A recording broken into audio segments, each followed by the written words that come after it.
friends, welcome to our channel Ammi Chutney. இன்னைக்கு festival ஃப்ரைடேல ரொம்ப ஈஸியான ஒரு ரெசிபி பிரெட் மலாய் எப்படி செய்யறதுன்னு பார்க்க போறோம். இது செய்யறதுக்கு 1/2 லிட்டர் அளவுக்கு பால் எடுத்துருக்கோம். இந்த பாலை இப்போ காய்ச்சிக்கலாம். இதுக்கு எந்த பால் வேணாலும் யூஸ் பண்ணலாம். திக்கான பால் தான் எடுத்துக்கணும்னு அவசியம் இல்லை. இப்போ பாலை ஒரு தடவை நல்லா கலந்து விட்டு இது பொங்கி வர வரைக்கும் வெயிட் பண்ணலாம்.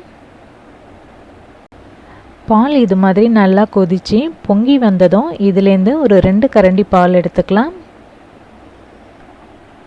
பால் ரொம்ப நேரம் கொதிச்சு சுண்டி வர தேவையில்ல.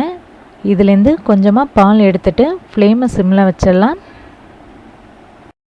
இப்போது நம்ம எடுத்துகிட்ட அந்த பாலில் 1 ஸ்பூன் அளவுக்கு கஸ்டர்ட் பவுடர் சேர்த்துக்கலாம்.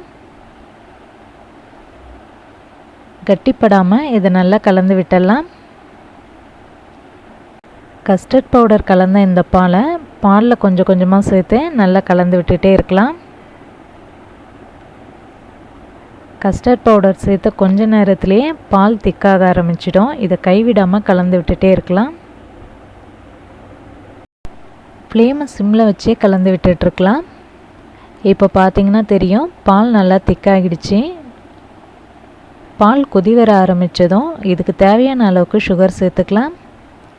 1/2 லிட்டர் பாலுக்கு 5லேருந்து 6 ஸ்பூன் அளவுக்கு சுகர் சேர்த்தா சரியாக இருக்கும்.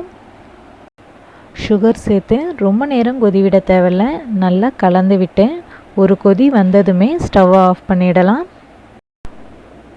இப்போ நமக்கு கஸ்டர்ட் பவுடர் கலந்த பால் ரெடி ஆகிடுச்சு. இதை இப்படியே நம்ம யூஸ் பண்ணலாம்.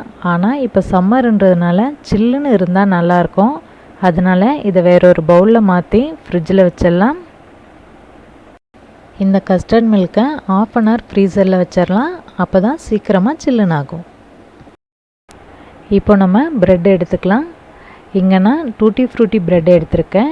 எந்த ஸ்வீட் ப்ரெட் வேணும்னாலும் யூஸ் பண்ணிக்கலாம். இந்த ஸ்வீட் ப்ரெட்டை இப்போ நம்ம கட் பண்ணிக்கலாம். நான் இந்த ப்ரெட்டோட ஓரங்கள்லாம் கட் பண்ணல, அப்படியே தான் 2ஆக கட் பண்ணிக்கிறேன். நீங்கள் வேணும்னா ஓரத்தெல்லாம் கட் பண்ணிவிட்டு அதுக்கப்புறம் 2ஆக கட் பண்ணிக்கலாம். இப்போ இந்த ப்ரெட்டை நெய்யில் ஃப்ரை பண்ணி எடுத்துக்கலாம். இப்போ பேனில் 5 ஸ்பூன் அளவுக்கு நெய் சேர்த்துக்கலாம். நெய் சூடானதும் ஃப்ளேமை சிம்மில் வச்சுட்டு நம்ம கட் பண்ணி வச்சுருக்கிற ப்ரெட்டெல்லாம் இது மேலே வச்சிடலாம். ப்ரெட்டை இது மாதிரி நெய்யில் ஃப்ரை பண்ணி செஞ்சோன்னா தான் ப்ரெட் மலாய் நல்லாயிருக்கும்.